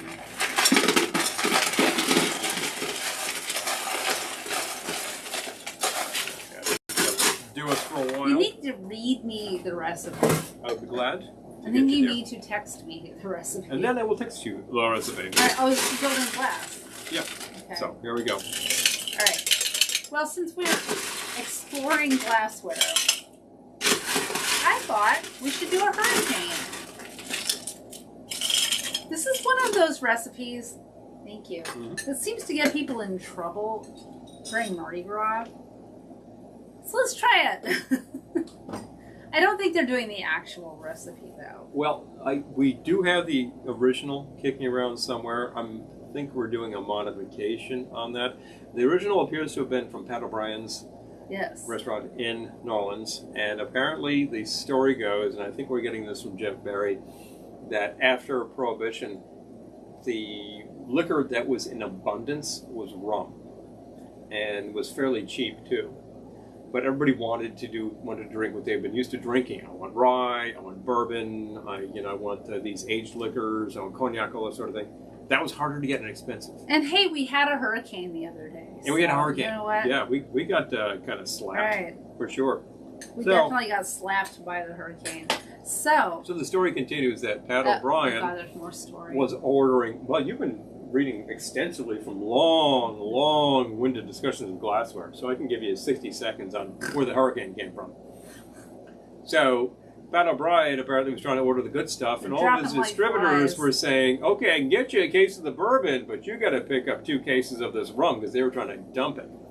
So he had a lot of cheap rum kicking around, and nobody was drinking it, so he came up with a drink that used it, and used a lot of it. And that's why the hurricane is a knock you on your drink. Amy says, I have 2 very old school Boston Red Sox cocktail glasses here. Oh my gosh. Wow. From your grandfather. Send pictures. Got to see it. I would love to see those. That's cool. I would also be scared to use them. I saw a few Sox games back in the day, and I came away with like a batting glove and a little bat about this big. I wish I had that bat, because that's actually like a good thing to break up ice with, you know? So. Hurricane. I know. Hurricane I have right here. We start with dark rum. It should be right there. You have your choice of dark rum right here. I'm starting with Aruba. Ounce of dark. If I can get the cap off. Right. Ounce of dark. Thank you. Right. And we are building it in our hurricane, right? Yeah. I think a hurricane is invariably building glass. You could shake it, you can strain it, but why?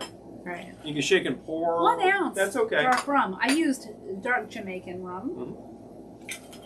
Okay, 1.5 light rum. Oh boy. Yeah, I think the original formula is more like 2 ounces of this, 1 ounce of this, 1 ounce of that. So it's like 4 ounce pour. That's a little heavy. It's also a core workout. Pulling these things from the back of the bar. Okay. 1.5 light. Thank you. I will make sense of that tomorrow. Typing with 1 finger over there, that's got to be a little record. Okay. Okay, 1.5 ounces of passion fruit syrup, or... I have passion fruit liqueur. Ooh, that's even more fun. Since you haven't put 6 ounces of booze in here, you can put a little more of a liqueur. How much passion? Shot. Ooh. As with many liqueurs, the cap is sort of welded to it. Yeah, all the stickiness will definitely get you there. 1.5 ounces passion fruit liqueur.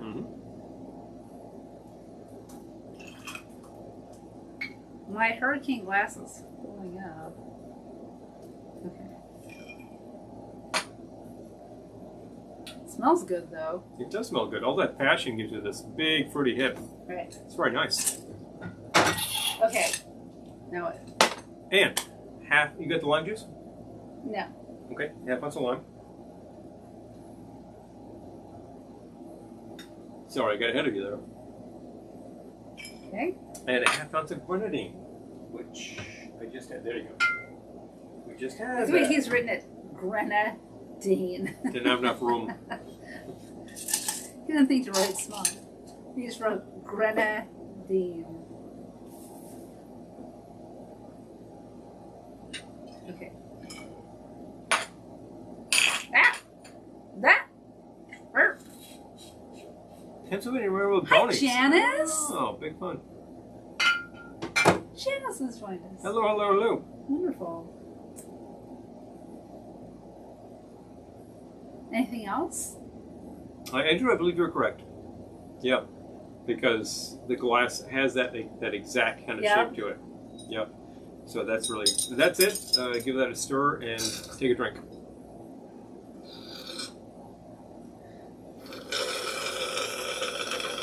Roly-poly. Oh, interesting. I'm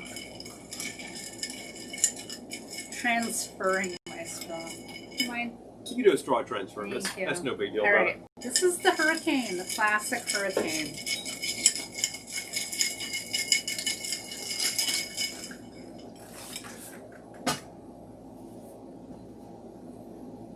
Oh my gosh, that's so good. What makes it good is that it's basically... I'm going to be a lot of fun at my appointment tomorrow morning. It's really just a tall sour. Now, if you make it regulation, it's got a lot of booze in it, and you're like, you really want to nurse it along. But the other kicker is it's got a lot of the passion in it, so it's got a really nice fruity flavor. Stefan, hello. Oh, yeah. That's one you'd be happy with. That's really good. Did you write it all down? I did. So you've got the Hurricane. Oh, yummy. Good shape, yummy. Good shape. Definitely. I highly recommend that you keep good passion fruit syrup around for the tropicals, because anything that calls for it, you really need that. Hi, Hugo. It's considered a party drink, but... made properly... What's wrong with a party? I think there are a lot of places where a Hurricane is a bottle that says Hurricane and you pour over ice. Yeah, there's probably a lot of sour mix going on there. You mix it up like this, fresh ingredients, it's not bad at all. Hugo says, you guys are just when I'm in the mood for a drink. Oh, gee, thank you so much. I think that's a frequent opinion among people watching the show, and that's why we keep doing this show. We come up with fun ideas. We had this great inspiration to do glassware tonight, I believe came from Lisa. Yes. Yes, thank you. Janice says, my husband and I love vintage glassware in various styles, including a collection of uranium glass. Oh my gosh. Been banned. Well, I know that. I've banned myself. You might have heard, because I've only mentioned it like 28 times in our video last Tuesday, but we're going to renovate our attic, which is full of crap. So stuff is the term. Yeah, no, there will be no more acquiring of anything until that's done. Well, if we happen to run into something. Okay, Amy will post pics later. Okay. Anytime. Whenever it's good for you. I do not demand things now. It's just up to your schedule. We are just here. We're just like reveling on for you. Yep. Uranium glass is interesting. I heard somebody refer to that recently. That is one of those things, much like the vaunted Homer Laughlin orange from the 30s, which apparently had radioactive material to give it that particular sheen. And then, of course, there were radium dials in your watches, which it was actually the hands of the watch had radium to actually activate the glow-in-the-dark material.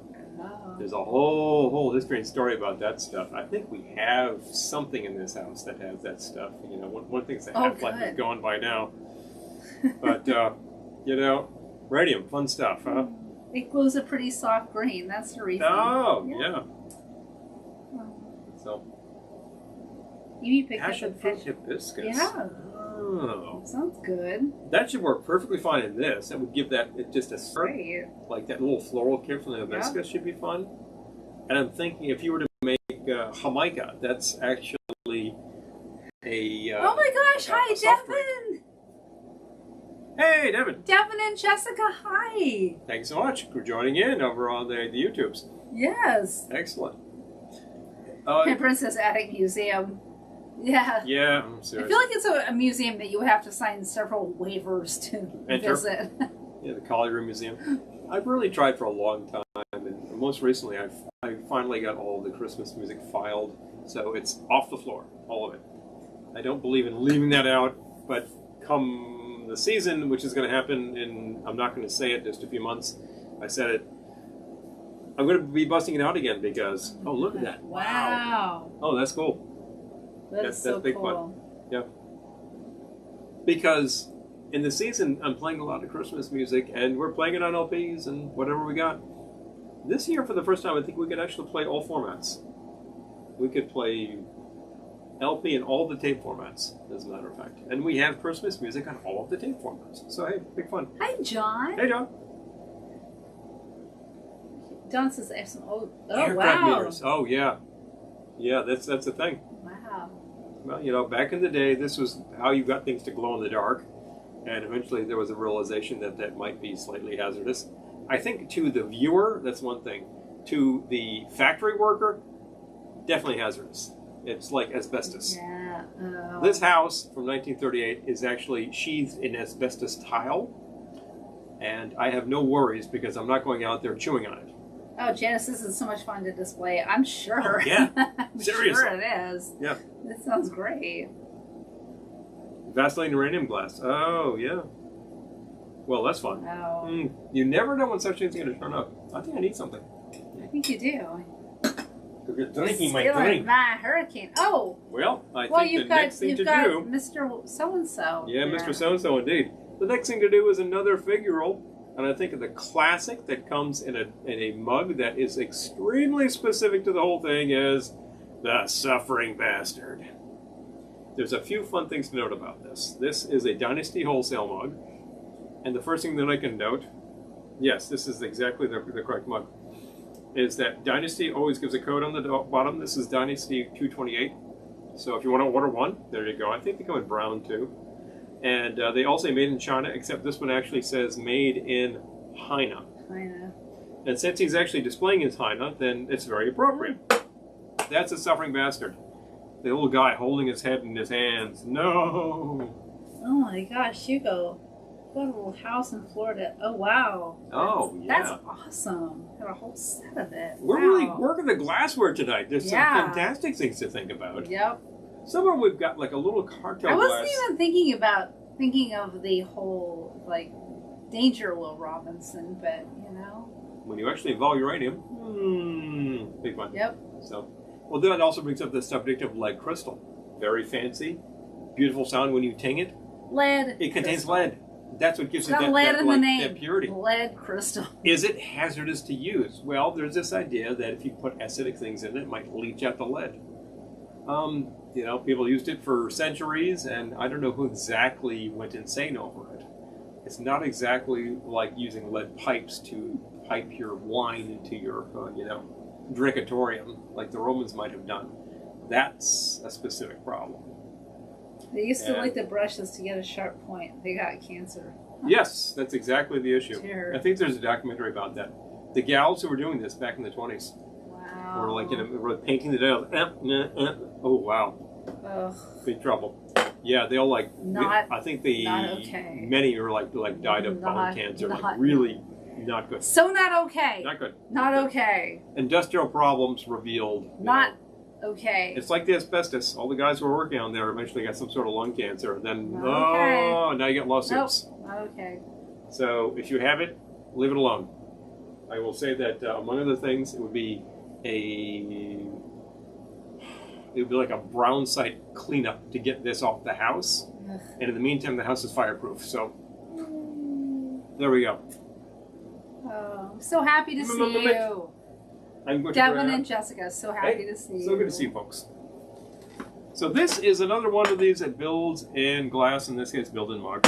And I'm going to... Suffering Bastard. Suffering Bastard mug. That's what they call this. Like, if you see these mugs this in guy the store or whatever, that's a Suffering Bastard mug. Holding his head in his hands. Oh, I can't believe I drank the whole thing. Okay. A little bit more. Use as much as you want. We have ice. Now, this guy, like most of these things, the instructions would be to fill. Why do you want to get a lot of ice in there? In fact, I could use more ice in there. I could use more ice. Oh, there's more. Okay, I was going to say, go downstairs. Get downstairs. Yeah. There is more ice here, and there's more ice in back of me. There we go. That's much better fill. Because you're going to be drinking this for a little while, and you want it to stay cold. That's a very simple formula. Suffering Bastard you can find many places. Some say this, some say that. So, okay. I think we're taking this from Beach Bum Berry in back of me. In the remixed book, he finally managed to grab the actual Suffering Bastard. So you filled mug with ice. Filled mug with ice. Right. Got to keep track of this. Get yourself a Bastard mug, Dynasty 228. Okay? Thank you, Marie. Hey. Oh, thank you. Yeah, yeah, these are fun. This is, who manufactured this little snappy item here? Yeah, what's on I the don't know. tag? Let's find out. The tag says Keanu. That sounds like a Hawaiian kind of thing. And what does my tag say? I forget.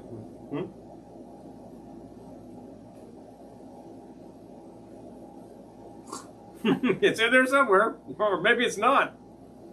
I don't know. Maybe it's got no I tag. don't see a tag. Well, this guy, I believe, is sort of a textured cotton, if I'm not mistaken. Or cloth. Maybe a blend. This is 100% synthetic materials. So, but it's a really great golf shirt, I would say. This is what you want to have on the links if you're going to bother. Suffering Bastard is attributed various places, but we happen to know it comes from the Shepherd's Hotel from the 1940s from a bartender named Joe Shello. He actually innovated a bunch of things, and this book finally revealed that there was not just the Suffering Bastard, that was a series of drinks. There was the Suffering Bastard, there was the Dying Bastard, and then finally the Dead Bastard. Oh, God. I just love that. That is so awesome. Let's start by Suffering. Okay. Suffer. So Suffer. this is one of those that uses different liquors. So I'm going to grab again my. I'm going to grab this guy, Copper Shot, because He's going to live dangerously. Yeah, I'm going to live dangerously. Take a walk on the wild side. So this is another gin. Paul's like Errol. He tore the tag off. Mine probably. Oh, thank you, Hugo. I forgot to actually turn the lighting to just one color, so I'm glad you like it. Yeah, it works very nicely. Oh, the chase.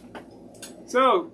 John. Okay, when they open again, Autos Shrunken Head. You can just buy those. Yes. Autos. Yeah, just Yeah. Buy the drink that comes in this. When they reopen. And then buy the mug because it adds like $7 to your drink.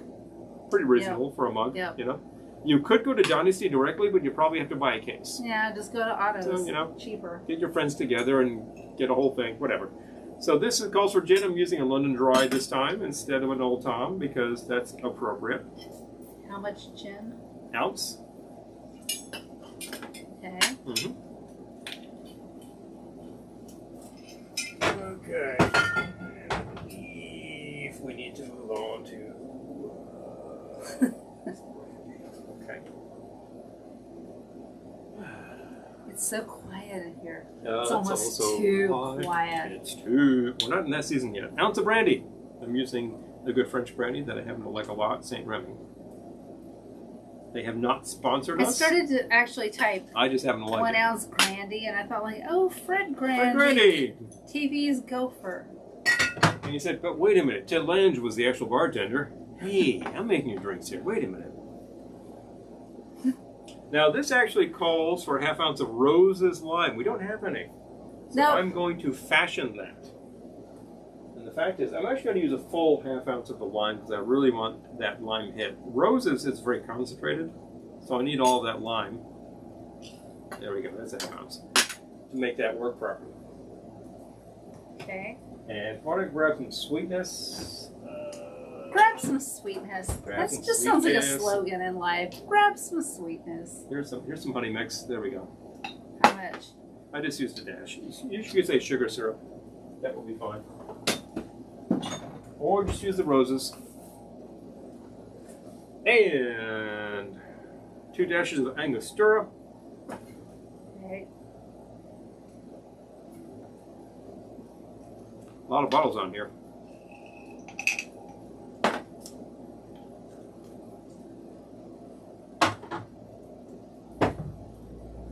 Okay. And go with ginger beer.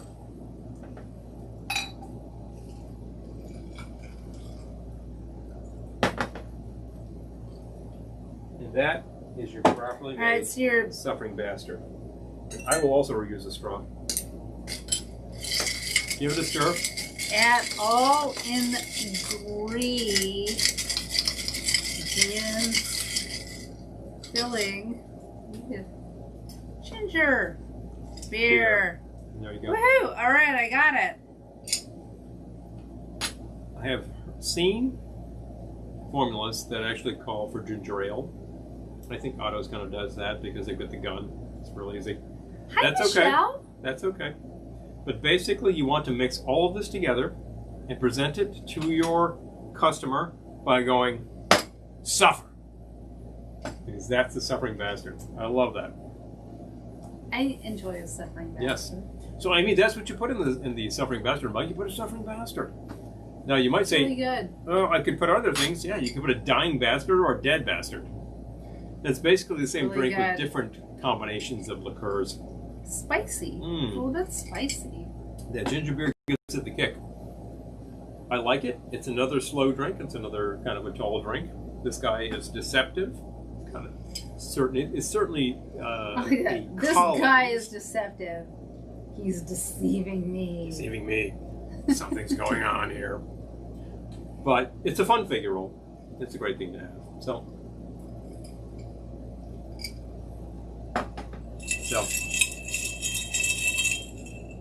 now on the subject of roses, I happen to like the product a on lot. the subject? I mention it because this drink actually calls for roses.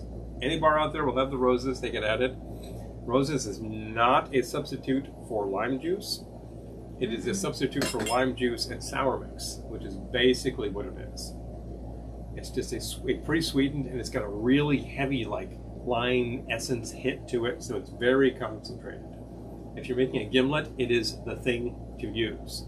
The problem is that roses itself these days is using the suspect sugars, so I'm not that fond of using it. Suspect sugars.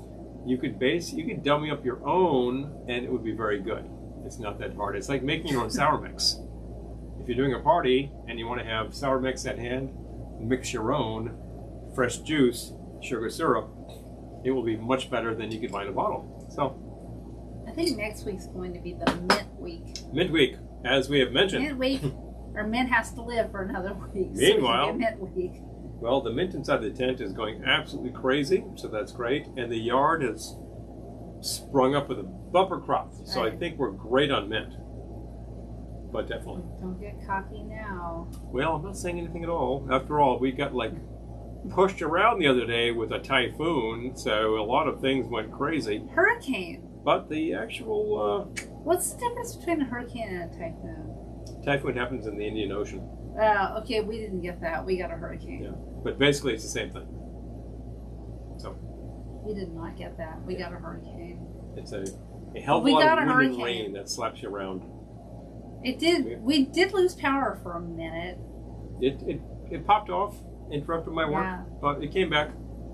Not nearly as bad as some people we know. So Well, this is like all of the storms over the past 10 years or so, where we might have lost power for a day or even 3 days, but then like Connecticut and Rhode Island lost it for 10 days. So it was, whoa, I wonder those if were we should heavy. do any more readings before we I think that's an excellent idea. say sayonara. Okay. The final word about glassware from David Embry, Esquire. It doesn't have to be about from David. Well, It doesn't have to does. be about glassware. It has to be from David Embry. It doesn't have to be about glassware. He pronounces on a lot of things.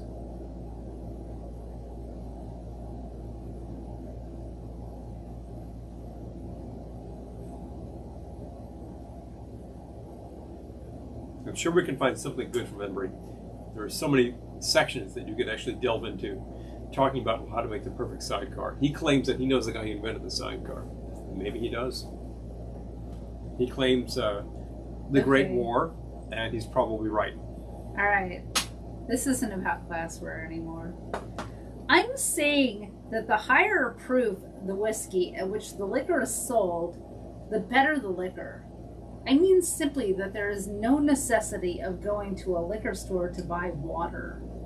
The term proof with respect to liquors means 1/2%. Thus, 100 proof or 100 liquor means that it has an alcoholic content of 50% or 50%. 100. Yeah. Liquor means that it has an alcoholic content of 50%, 80% has an alcoholic content of 40%, and so on. If you buy 100 liquor and add 25% pure distilled water to it, you will have 80 liquor. 80 proof. One will be as pure, as wholesome, as free from deleterious substances as the other. But the 100 proof liquor will have 25% more body, 25% more character, and 25% more alcoholic strength than the 80 proof. And, as I said before, why go to a liquor store to buy water? You can get it much cheaper from the kitchen faucet, or, if you live in the country, from the well in the backyard. Rubber and branch water. This has been a reading from The Fine Art of Mixing Drinks by David Embury.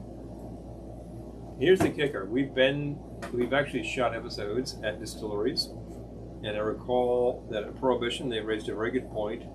Anything over 80 proof pretty much just adds fire, not flavor. And you can taste it. They actually distill high proof, and they bottle. I think one of the bourbons is at about 95.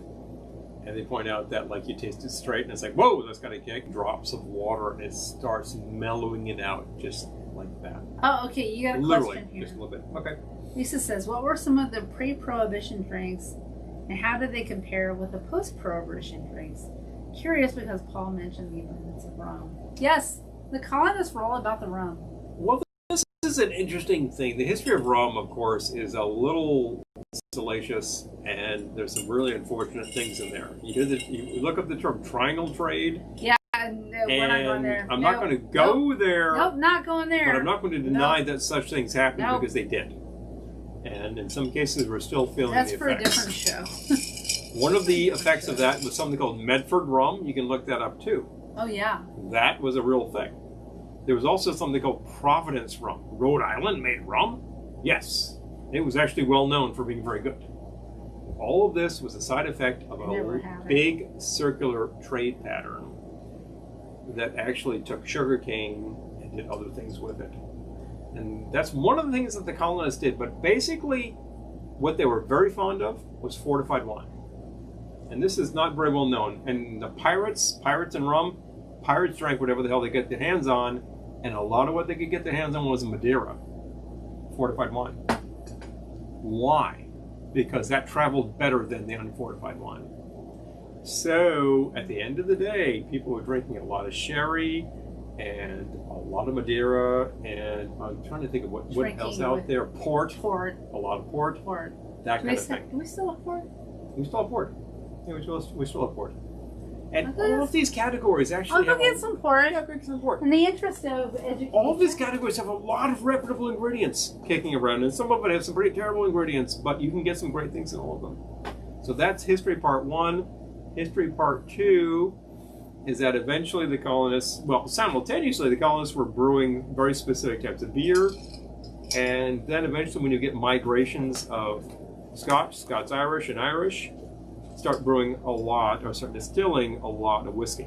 We do still have some port. Yes, we do. Maybe we should pour out some port.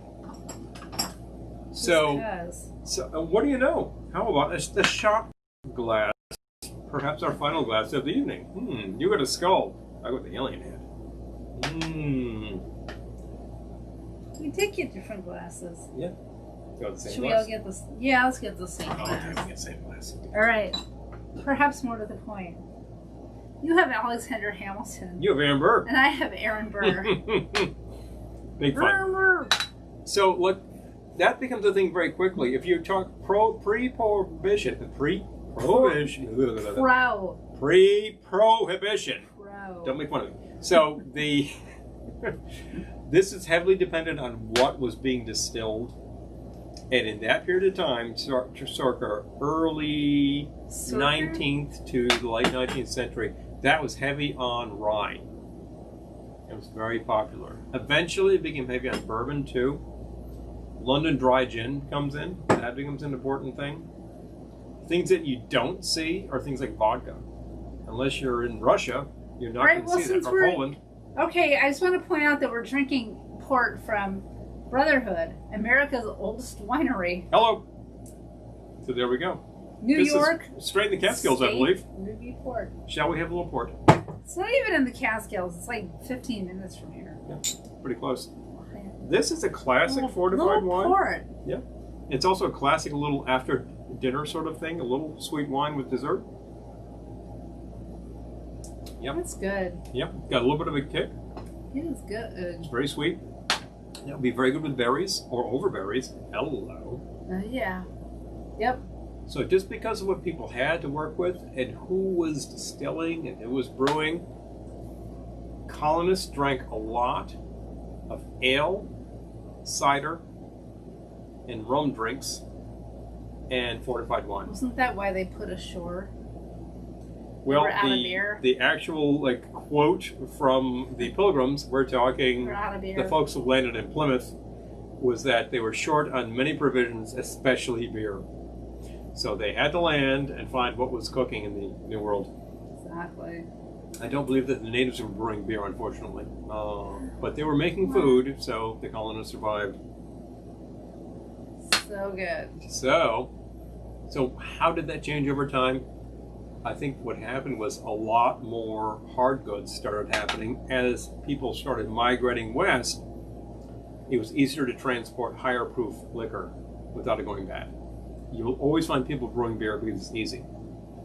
But if you want to put it on a wagon train and head that way, or even on a boat and head that way, your fortified stuff and your high proof stuff is going to travel the best. So the West was one, if you want to use such a term, that's spurious itself, with whiskey. Well, we're doing Probably mint with next rye. week, so Yeah. we'll come back to this with mint juleps and mojitos and Definitely. other mint things. Late 19th century, we've seen a ton of rye drinks. The Manhattan was originally prototyped with rye. The old fashioned was originally a rye drink. This was very popular. It was made everywhere, all over the place. New York State made a ton of rye. And this is a classic pre-Prohibition kind of thing. What happened after Prohibition?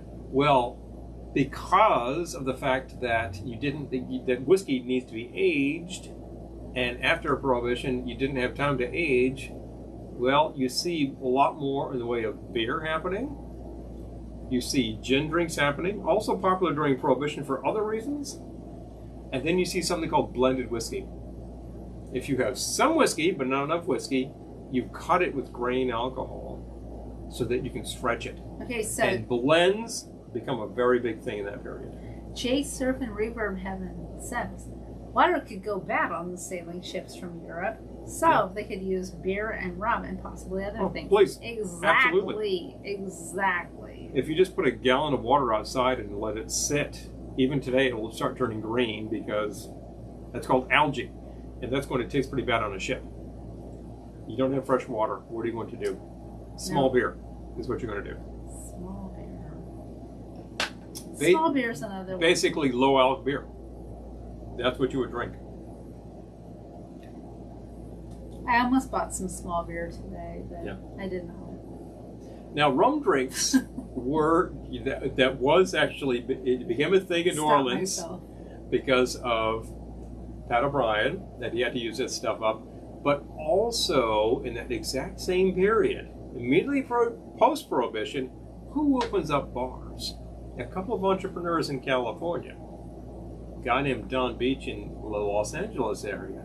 A guy named Vic Bergeron in the San Francisco area. And they both find some cheap real estate and open up joints. Almost immediately, they realize that to keep going, they need to serve food. And what's the cheapest thing they can make? You can actually talk to your guy who's bussing tables and say, I got a cousin who makes Chinese food. And suddenly, the mating, tropical drinks, and Chinese food. And this is where that whole tiki thing comes from. Yep. Why tropical drinks? Because both these guys had kicked around the Caribbean trying to figure out how to make drinks, and what was being served? Rum and a lot of it. The sugar trade. Which has nothing to do with Polynesia, by the way. But which has very little to do with Polynesia yet. But at the time, whatever. They learned how to make a rum punch. Whatever. They went to Cuba and learned how to make a Florida daiquiri. They learned how to make the planter's punch and the tall ones and the grog and all of these things. And then they started monkeying around and making their own originals.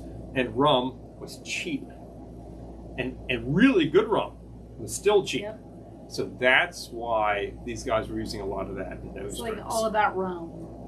And it wasn't just these guys. There were all sorts of Hawaiian bars. Hawaii was still a very popular destination on cruise ships. And you had all of these entrepreneurs who were like, just outfitting Caribbean bars. Watch the Thin Man, the third movie. It's like Thin Man, after the Thin Man, Nut Goes Home, Another Thin Man, New York, 1939. They go to a tropical bar. It looks like the best tiki bar ever. That's a great scene. And it's really just a Caribbean bar. Very cool. A lot of Cuban rum. A lot of fun. You could definitely get a great rum punch in that joint. So that's what's happening there. Eventually, other things happened by the 1950s. Of course, again, for the third time tonight, we're name-checking John Martin. He wants to sell vodka. Suddenly, vodka becomes a big thing. And then vodka martinis become a big thing. A lovely bottle of vodka today. I love the bottle of vodka. I think I'll figure it next week's. We might just be doing such things. Mint-centric happy hour. Further north in New York State, circa the Albany area, there's a farm that grows a lot of potatoes and it started distilling a few years ago. And they're making some pretty intense vodka. 1857. This is a good brand. Exactly. It really kind of changed my mind about vodka. Yep. You can do fun things with vodka. You just have to let them happen. So... Well, I still have some port. I still have some port. I still have some hurricane. I still have some bastard. So I'm all set up for the evening. Anyway, that was a very long-winded way of answering that question. Sorry about that. If you have anything specific, drop it our way. I just remember what I've read and what makes sense, and that's what happened. The bottom line is that many things are done at the time they're done because it's the cheapest way to do them. The Irish and the Scots-Irish that came to this country were not millionaires. They used cheap ingredients to do what they could and to make whiskey. And the cheapest ingredient at the time was probably barley. And they could make that, and if they could get it, maybe they made it with rye. And then eventually some of them started saying, well, it's cheaper to use corn. And then you're starting to make something that sounds... There you go. And then you're starting to make something that sounds like bourbon. Yep. It's really Irish whiskey with different ingredients at the end of the day. It's going to be a mint week. Yeah. But the mint week, for those of you who are still here, all 17 of you, 16 of you. Please, whoever's still here, come. Whoever's still here, next Thursday's live broadcast is on the cusp, on the cusp. it's close to. What's the word I'm looking for? Not cusp, because that sounds like it's over. No, cusp sounds like you're just getting there. The cusp of Paul's birthday. Yeah, it's on the cusp. Oh yeah, it's true. Paul's birthday is next Friday. Hello. So I feel as though next Thursday we should fet Paul. You're gonna get feted? You're gonna get feted. We should fet you. Do I need to be feted on the cusp in a fez? No, that's kind of fun. I think you should be feted because it's the eve of your birthday. I will take a fet. It's the eve of your birthday, so... Satellite! Still here? Yay! Thank you. All right. Thank you. So I next Thursday is the night before Paul's birthday. The night before the night before. It was the night before so I the think birthday. we should collectively take him. We should take him out and get him drunk. So, and we're doing mint. So. You know, when I was in my 20s, that would have been one thing. Today, I'd say, "Oh yeah, sure, why not? Oh, thanks, guys. How about another round?" Yay! Yeah. Okay. It will be Paul's minty birthday party. Oh, my minty birthday party. All right. We'll do a little bit of. I don't know, mint, and a little bit of Paul. I promise not to delve into the drink books and come up with crazy mint drinks, because then terrible things happen. Lisa says, "Make sure you wear your fez." Oh, I'm sure he will. I will do it. I will. I guarantee. Oh, we have fezzes to be worn. There are some good ones over there. There's always the rat, after all. Oh yeah, you gotta wear the rat. Yeah. So Friday's his birthday. So Thursday will be the Poly Minty. The Poly Minty happy hour. Polytechnical pie, you know. Polyminty technical high. One of those things. All right. Well, folks, All right. Well, our lesson on glassware has taken us from the cocktail to the Collins. It's over there somewhere. so the shot. Through the shots, and in between, we actually had some fine. There was the fog cutter mug, and we have the suffering bastard. Suffer! And of course, the hurricane, which is exactly copied from the lamp. Absolutely, Andrew. You nailed that one shot. I don't think we did any other glassware. No. Oh, look, my camera's about to die, too. Whoop! I guess we're getting him up. But there are other glasses that you might choose, but if you had these, you would be so well stocked. You know, if It you would be have a perfect another party. glass you want to let us You got know something about, weird about? do it. There's some special glassware out there that's pretty specific. Exactly. But these glasses, even like half of these glasses, would get you through a fantastic cocktail party. So, Oh, thank you, Lisa. I appreciate that. So, anyway, as always, we will see you